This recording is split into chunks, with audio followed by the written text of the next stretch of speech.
오늘 귀한 찬양 감사합니다. 오늘 종교개혁 주일인데 거기에 딱 맞는 귀한 찬양을 해주셨습니다. 오늘 성경 본문에 renew라는 말도 나오고 reform이라는 말도 함께 나옵니다. renew, 다시 새롭게 한다는 말입니다. reform, 다시 만든다는 말입니다. 종교개혁이라는 그 원래 말이 reformatio, reformation, 다시 만든다는 얘기입니다. 자, 원래가 있었는데 다른 것을 쫓았어요. 다르게 했어요. 원래 것과 다른 것은 딴 것이고요. 다르게 한 것은 딴 짓입니다. 그러니까 다시 새롭게 다시 만들어야죠. 그러니까 종교개혁은 사실 어려운 게 아닙니다. 단순한 겁니다. 딴짓한 거, 그거 돌이키는 겁니다. 창세기 35장에 야곱이 그의 식구들에게 우리가 다시 베델로 올라가자 그럽니다. 세겜에 머물라고 하나님께서 돌아오게 하신 것이 아닌데 세겜에 머물면서 딴짓했어요. 원래 것과 다른 것을 했어요. 다르게 했어요. 그러니까 다시 베델로 올라가자. 다시 새롭게 만들자. 원래 하던 그것을 하는 거예요. 그걸 위해서 돌이키는 겁니다. 오늘 성경이 말씀하는 변화, reform이라는 말, 원래로 돌아가는 겁니다. 복잡할 것 같은데 사실 단순해요. 막 얽히고 설켜서 이게 도대체 어디서부터 잘못됐는지 모를 것 같은데 사실로 심플한 이야기입니다. 하나님께서 야곱에게 베델에서 축복을 주셨어요. 얼마나 큰 축복이었다면 야곱이 너무 감격해서 자기가 베개 삼아서 누워 있었던 돌에다가 그 돌덩어리에다가 가장 소중한 것, 자기가 가지고 있던 값진 기름, 비상금처럼 가지고 있었던 그 기름을 다 쏟아붓는 거예요. 아, 여기가 하나님의 집입니다. 여기가 하늘의 문입니다. 여기가 하나님의 집이 될 겁니다. 그렇게 감격했던 곳이에요. 야곱의 삶이 그렇게 시작됐어요. 여러분, 우리 대한민국, 하나님께서 한국교회를 어떻게 부르셨습니까? 대한민국 아시잖아요. 일제 36년 한국전쟁 다 무너졌어요. 폐허가 됐어요. 소망이 없던 민족입니다. 여러분, 경제개발, 경제성장, 한국경제가 이렇게 성장한 거, 이거 논리적으로 설명이 됩니까? 이건 기적이에요, 기적. 세계가 놀랍니다. 설명이 안 되는 거예요. 여러분, 우리 한국 사람 아시잖아요. 그냥 우리는 뛴 거예요. 막 뛰다가 벽이 나와요. 그럼 서로 막 물어요. 뛰면서 넘어. 그래서 그냥 넘었어요. 어떻게 넘은지도 몰라요. 그러니까 외국 사람들이 어떻게 넘었냐 물어보는데도 몰라요. 우리는 논리적이지가 않아요, 여러분. 우린 비논리하예요. 그냥 뛰었고, 그러니까 벽이 있으니까 그냥 넘었어요.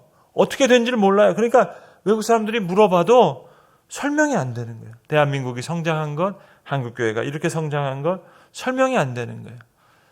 외국 사람들이 이해를 못해요. 우리도 이해가 안 돼요. 왜죠? 이건 분명히 다른 영역이 있었거든요. 하나님의 도우심이 있었거든요. 하나님의 은혜의 사건이 있었거든요. 그런 영적인 부분이 있었다고요. 하나님이 행하신 부분이 있었다고요. 하나님이 야곱을 부르셨어요. 이스라엘로 만드시기 위해서 엄청난 은혜를 주셨어요. 그건 세겜에 머물라고 주신 게 아니에요. 그런데 딴짓했어요. 압복강가에서 기도하면서 눈물 흘리면서 환도뼈가 위결될 정도로 막 기도하는 가운데 너가 이제 내가 야곱이라 부르지 않고 이스라엘을 부를 것이다. 이제 이스라엘이다. 그리고 야곱 또 감격해가지고 브니엘. 형 만나는 거 무서워가지고 왔는데 브니엘. 그러면서 형을 끌어안으면서 내가 형을 보니 하나님의 얼굴을 보는 것 같습니다. 그랬던 사람이거든요. 그런데 세겜 사람이 다 됐어요. 세대를 본받지 말라 그랬는데 세겜 사람이 다 됐어요. 그 집 딸 디나도 세겜 사람 보러 갔다가 망가졌고요. 야곱의 아들들이 그렇게 다 망가졌어요. 왜요? 딴짓했으니까는요. 여러분, 오늘 성경 말씀은 너희가 이 세대를 본받지 말라 그랬는데 우리는 이 세대를 본받았어요. 그래서 그 시스템 속에서 살아가고 있어요. 여러분, 같은 시스템에서 살아가지만 종처럼 살아갈 수도 있고 그리고 자유인처럼 살아갈 수 있어요. 말씀이 살아있고 영이 살아있고 하늘의 만나를 먹고 살아가면 우리는 여기에 속한 사람이 아니에요. 종처럼 살아가는 게 아니라 자유인처럼 살아갈 수 있어요. 야곱이 원래 그렇게 자유스럽게 살았다고요. 파다나람으로 도망가는 신세였지만 여러분, 돌멩이에다가 자기 기름을 다 부어요. 이렇게 자유한 사람이 어디 있어요? 그는 종이 아니었어요. 자유로운 사람이었어요. 형만 하는 것도 두려워가지고 벌벌 떨던 사람인데 하나님이 환도뼈를 쳐가지고 절뚝발이로 걸어 나오는데 자유로운 사람으로 사는 거예요. 브니엘이라는 거예요. 이스라엘 하나님과 겨루어 살았다는 거예요. 쩔뚝쩔뚝 걸면서 나오는데 종처럼 사는 게 아니에요. 자유하게 살아가요. 하나님의 얼굴을 봤으니까. 그런데 어느새 세겜 땅에 살면서 많은 소유를 가지고 있고 자녀도 많이 자녀 손도 얻었는데 베델을 잃어버렸어요. 그러니까 종처럼 살아가는 거예요. 우리가 이 사회에서 살아갑니다. 이 시스템 속에서 살아갑니다. 하나님 나라의 메시지, 하나님 나라의 가치관, 하나님 나라의 세계관, 그 높은 신앙과 철학, 생명의 말씀, 하늘의 만나, 이것으로 우리가 변화받지 못하면 우리는 이 시스템에서 종처럼 살아갈 수밖에 없어요. 크리스찬이라는 이스라엘과 같은 이름을 얻었지만 세겜 사람과 똑같아요. 시스템과 똑같이 살아. 아파트값 올라가면 감사원금 드리고 중고등부 아이들을 위해서 수능 기도해서 기도를 하는데 겉으로 나타난 형태는 감사원금도 드리고 기도도 하는데 그 시스템과 똑같이 살아가요. 교회 고등부 아이들은 입시의 종이 되고 청년부는 취직의 종이 되고 구직의 종이 되고 좋은 직장 들어가면 감사원금 드리고 그렇지 못하면 창피해서 교회도 안 나오고 절망하고 자유인이 아니라 종의 모습이죠. 제가 공부했던 선교학에 이런 말이 있어요. 선교의 문제는 선교사의 문제다. 선교적인 상황이 다 복잡하고 다양해요. 그런데 어떤 어려운 상황인데 훌륭한 선교가 이루어지는 곳이 있는가 하면 어떤 곳은 선교적 상황이 되게 좋아요. 굉장히 좋은데 근데 웬일인지 선교의 열매가 없어요. 안 되는 거예요. 왜? 선교사에 달린 거예요. 그래서 나온 말이에요. 선교의 문제는 선교의 문제가 아니라 선교사의 문제다. 여러분, 코로나요. 절대로 문제가 아닙니다. 코로나 때문에 교회가 어렵다? 천만의 말씀이에요. 코로나 때문에 교우들끼리 모여서 모이기가 어려우니까 예배하기가 어려우니까 교회가 힘들다. 예배하기가 힘들다. 아니요. 두세 사람이 내 이름으로 모인 곳에 내가 함께 있으마. 주님 말씀하셨는데요. 코로나는 절대로 문제가 될 수 없습니다. 그러면 뭐가 문제냐? 보세요, 여러분. 세상은 강력한 힘이 있어요. 세상을 이끌어가는 강력한 힘이 있다고요. 그게 물질의 힘이든 번영의 힘이든 아니면 평등과 공정과 정의를 위한 그 가치의 힘이든 세상을 끌고 가는 거대한 힘이 있어요. 세상은 이렇게 강력한 힘에 의해서 이끌려가고 있어요. 근데 우리의 힘은 뭐죠? 우리 신앙인의 힘은 뭐죠? 성경이 우리에게 말씀하신 우리의 힘은 어디서 있죠? 오늘 본문에 너희 몸을 하나님이 기뻐하시는 거룩한 산 제물로 드리래요. 이 영적인 예배, 순전한 예배, 그게 우리의 힘이에요. 그런데 순전한 예배냐, 섞인 예배냐, 그거죠. 그런데 하나님 앞에 나오면서 온갖 것을 다 가지고 나와요. 그냥 전심으로 하나님만 예배하면 되는데 하나님만 임하시면 일은 시작됩니다. 그러니까 우리는요, 다른 전략이 있는 게 아니라 하나님 자체가 전략이에요. 우리에게는 하나님 자체가 방법이에요. 하나님 자체가 해답이에요. 그러니까 교회는 이 세상의 대한 공동체만이 아니라 대조적인 대조 공동체예요. 대한 공동체예요. 완전히 달라요. 메커니즘이. 우리가 이 세대를 살아갈 수 있는 새로운 전략과 새로운 방법이 필요한 것이 아니고요. 그냥 하나님이 우리 가운데 드러나시면 돼요. 그냥 하나님이 우리 가운데 당신 자신을 나타내시면 됩니다. 여러분 세상을 보세요. 세상이 막 싸우는 것 같죠? 아니요. 사실은 똘똘 뭉쳐 있는 거예요. 싸우는 것 같지만 그건 표면적인 얘기고요. 다 같아요. 서로가 분열해서 싸우는 것 같아요. 자기들끼리 내가 맞다, 너가 틀리다 싸우는 것 같지만 사실은 똑같아요. 그 철학이 똑같아요. 결국은 뭐예요? 우리가 할 수 있다는 거예요. 우리가 힘을 가지면 할 수 있다는 거예요. 인간은 위대하다는 거예요. 접근법이 다를 뿐이지 내가 내 삶의 주인이라는 거예요. 인간이 내 생의 주인이라는 거예요. 주체적으로 살 수 있다는 거예요. 그러니까 하나님 빠지시라는 거예요. 인간이 다 할 수 있으니까. 그 세상이 우리와 우리의 자녀들에게 말하는 거예요. 너 인생 누구 거냐? 네 거다.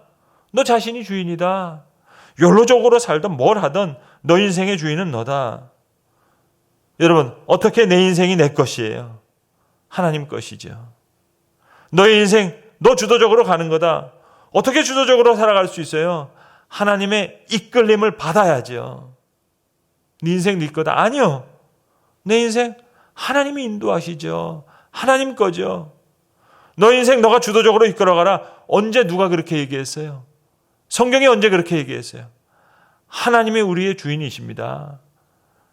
예수 그리스도가 내 삶의 큐리오스입니다. 주님이십니다. 구원자입니다. 그러니까 오늘 본문도 너희 몸을 하나님이 기뻐하시는 거룩한 산 제물로 드리래요. 이것이 예배래요. 하나님이 우리의 주인 되는 겁니다. 하나님께 이끌림을 받아야지. 그게 인생이죠. 하나님이 내 편이니까 내가 막 주도해요. 하나님 지금 들어오세요. 지금은 빠지세요. 내가 감독이에요. 하나님 그냥 감독 밑에서 플레이하는 선수입니까? 내가 컨트롤해요? 내가 밀당해요? 요즘 이런 생각하면서 많이 회개하는데요. 교회마다 우리 코로나 때문에 많은 분들이 모여서 예배드리지 못하잖아요. 그런데 정말 만에 하나라도 혹시라도 만일 이거 하나님 편에서도 편하시게 생각하시면 어떨까? 하나님이 혹시라도 우리 예배의 귀를 막으셨던 건 아닌가? 말라기에 있는 말씀처럼 하나님이 내가 너희 예배 받기를 기뻐하지 않는다. 우리는 예배 드린다고 했는데 하나님 입장에서는 싫으시다는 거예요. 냄새 난다. 왜 너희가 쓰는 양은, 너희가 쓰는 제물은 온전한 걸 다 하면서 말라기에 있는 말씀처럼 왜 내게 바칠 때는 병든 것, 저는 것, 왜 네가 할 것 다 하고 남는 시간 내게 드리냐? 왜 네 배 다 불리고 남는 걸 내게 주냐? 이겁니다. 여러분, 하나님이 언제 네 인생 네 거니까 네 마음대로 살아라 그랬어요? 하나님이 언제 그러셨어요? 세상이 그렇게 가르쳤죠. 그러니까 우리도 내 삶의 주인 되어서 예배하면서 바르게 예배하지 못했단 말이에요. 감사도 하고 기도도 하고 예배도 하는 것 같았는데 내가 나를 섬겼어요. 내 자녀가 우상이 됐어요. 아니 내가 내 생각이 주인이었어요. 내 판단으로 주인 삼았어요. 하나님이 주인이 아니었어요. 여러분, 코로나가 아니라 코로나보다 훨씬 더한 것으로 예배가 정화될 수만 있다면 너무 감사하죠. 물론 코로나 때문에 교우들이 참 힘들어하는 교우들이 많다는 사실 제가 왜 모르겠어요. 많이 어려워하신 분들 있죠. 그러나 적어도 개인적으로, 교회적으로 이건 감사한 일이죠. 정말 온갖 복잡하고 남잡했던 우리의 마음들, 예배의 소리들, 내 욕망의 투사인지 뭔지 예배인지 그냥 비나이다 푸닥거리인지 헷갈렸던 것들 다 정리가 될 수 있고 다 무너질 수만 있다면 코로나 아니라 코로나 할아버지라도 오시면 좋지요, 여러분. 다시 리뉴, 다시 새로워질 수 있고, 다시 리폼, 다시 만들어줄 수만 있다면 얼마든지요. 하나님께서 야곱을 부르셔서 그 엉망진창이었던 야곱을 부르셔서 발 뒤꿈치 받던 자들을 잡던 자를 이스라엘 승리자다. 여러분, 이유가 뭐죠? 왜 다시 베델로 부르시죠? 아브라함과 맺었던 언약이 있었거든요. 우리는 잊어버려도 하나님은 잊어버리지 않거든요. 야곱은 몰라요. 자기가 왜 이렇게 축복을 받았는지. 사기꾼이에요. 나쁜 짓밖에 한 것밖에 없어요. 그런데도 하나님은 이렇게 야곱을 축복하세요. 왜? 아브라함과 맺은 언약이 있거든요. 내가 너와 후손을 통해 하고자 하는 그 일을 이룰 때까지 내가 너를 떠나지 않을 것이다. 우리 믿음의 선배들이요, 70년대에 여의도 광장에서 모여서 비를 맞으면서 외쳤던 외침이 있거든요. 우린 다 잊어버렸어요, 벌써. 그런데 하나님은 잊지 않으시거든요. 그러니까 하나님이 한국교회를 떠나지 않으실 거예요.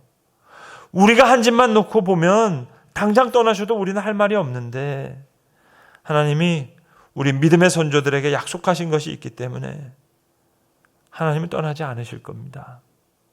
선교의 문제는 선교의 문제가 아니에요. 선교사의 문제예요.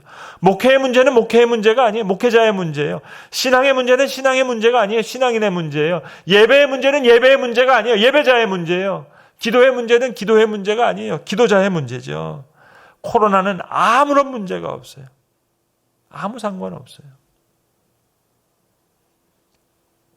제가 연세대학교에서 기독교 이해 과목을 매 학기 가르칠 때 15주를 가르치는데요. 그 주 한 주를 종교개혁사를 가르쳐요. 3학점이니까 3시간을 가르치잖아요.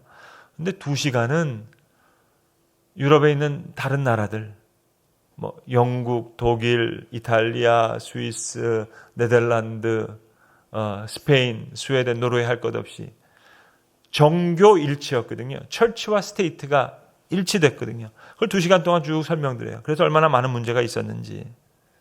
그러고 나서 마지막 1시간은요.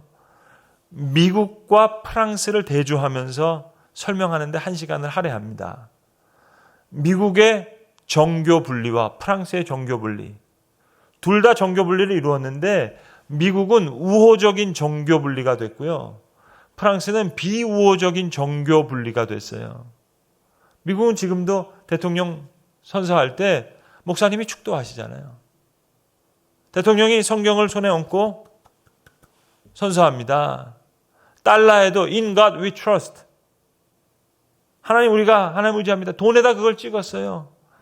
1776년 독립선언서에 신앙의 가치와 자유의 가치가 아주 이상적으로 잘 조화되어 있어요. 물론 뒤에 가서 망가지지만. 그런데 프랑스는 비우호적인 정교 분리가 됐다고요. 그 복잡한 얘기를 다 설명드릴 수 없지만 그럼 왜 미국은 이렇게 될 수 있었느냐? 왜 프랑스는 안 됐냐? 미국이 잘나서 그렇게 됐냐? 아니요. 그걸 설명하는 2가지 팩터는 이겁니다. 미국에는요. 반면교사가 있었고요. 여러분 교사 중에서 제일 뛰어난 교사가 반면교사거든요. 2번째가 단절의 축복이 있었던 거예요. 영국이 청교도 혁명에서 실패하잖아요. 올리버 클로멜이 호국경이 돼가지고 청교도 혁명을 일으켰는데 청교도 혁명이 실패했잖아요. 완전히 실패. 명예혁명을 통해서 교회가 얼마나 많은 문제를 일으킬 수 있는지 알게 됐어요. 반면교사가 생긴 거예요. 영국이 망가진 것을 봤어요. 영국 교회가 얼마나 망가질 수 있는지를 봤어요. 청교도가 얼마나 더러워질 수 있는 것을 봤어요. 청교도 혁명이라는 말 자체가 안 되는 거예요. 십자군 전쟁, 십자가랑 전쟁이 어떻게 같이 갈 수 있어요? 근데 어떻게 청교도와 신앙과 권력이 어떻게 같이 갈 수 있어요? 말이 안 되는 거죠. 반면교사가 있었어요. 더 귀한 기회는 단절의 기회가 있었던 거예요. 대서양을 건너서 새로운 땅으로 왔어요.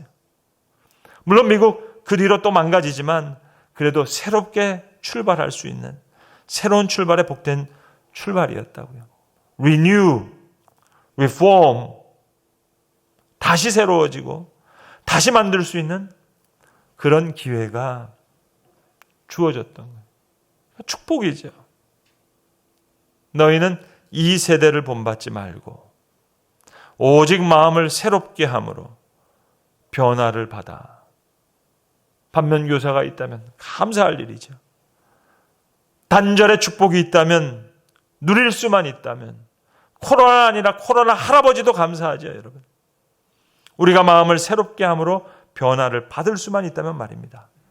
이 세대를 본받지 말고, 그런데 우리는 이 세대를 그대로 본받았어요. 영혼까지 끌어모아서 이것하고 저것하고 한다 그러면서 기도도 하고 감사도 했는데 세대를 그대로 본받았어요. 거룩한 산 제물로 드리는 예배가 아닌 오만 가지 잡다한 이 세상의 논리를 가지고 하나님 앞에 예배한다 그랬어요. 기도한다 그랬어요. Renew, Reform. 서울대학교 종교학 교수를 오래 하셨던 정진홍 선생님께서 이런 말씀을 하신 적이 있습니다. 3000년 지속되었던 이집트 종교가 다 사라지고 신전만 남았잖아요. 그걸 가지고 얘기하는 거예요. 바르게 믿는 자가 사라지면 그 신도 사라진다. 깊이 생각해야 됩니다. 우리가 제대로 믿지 않으면 하나님은 우리 곁을 떠나실 거예요. 하나님이 우리 곁을 떠나신 게 아니라 우리가 사라지니까. 1927년, 그러니까 근 100년 전 쓰여진 목사 이용도의 글로 오늘 말씀을 마치려고 합니다. 피를 주소서. 눈물도 말랐거니와 피는 더욱 말랐습니다. 우리는 무기력한 빈혈병자가 되었습니다. 피가 없을 때 기운이 없고 맥이 없고 힘이 없고 담력이 없고 우분이 없고 생기가 없듯이 노랗고 겁 많고 쓸쓸하고 소망이 없습니다. 주여 우리에게 그리스도의 피를 주사해 주소서. 우리로 새 기운을 얻고 생기를 얻고 기쁨을 얻게 하옵소서. 우리는 죄에 잡혀 죽어가되 그 죄와 더불어 싸울 만한 피가 없습니다. 악마가 우리 인간을 유린하지만 그것을 분이 여기는 피가 없습니다. 주여 우리에게 당신의 피를 주사해 주시옵소서. 죄악과 더불어 싸울 수 있는 피를 주시옵소서. 원수 마귀를 격파할 수 있는, 우리 영혼이 그것을 이길 수 있는 피를 주시옵소서. 피가 있게 하소서. 피가 없으면 죽은 사람, 그러나 우리에게 피가 없습니다. 주여 우리는 기이 죽게 되었나이다. 당신의 십자가에서 흘리신 피로서 우리에게 주사해 주시옵소서. 기도하겠습니다. 아버지 하나님, 피를 주소서. 눈물도 말랐거니와 피는 더욱 말랐습니다. 무기력한 빈혈병자가 됐습니다. 피가 없기에 기운이 없고 맥이 없고 힘이 없고 담력이 없고 의분이 없고 생기가 없이 노랗고 겁 많고 쓸쓸하고 소망이 없는 그런 자들이 됐습니다. 주여 피를 주사해 주시옵소서. 새 기운을 얻을 수 있도록, 생기를 얻을 수 있도록, 기쁨을 얻을 수 있도록, 죄에 잡혀 죽어가되 죄와 더불어 싸울 만한 피가 없사오매, 악마가 우리를 유린하지만 분이 여기는 피가 없사오매, 주님 우리에게 그리스도의 피를 주사해 주시옵소서. 피가 없으면 죽은 사람, 주님 피가 있게 하소서. 우리에게 피가 없어 우리가 기이 죽게 되었습니다. 당신의 십자가에서 흘리신 피로서 우리에게 주사해 주시옵소서. 예수님의 이름으로 기도합니다. 아멘.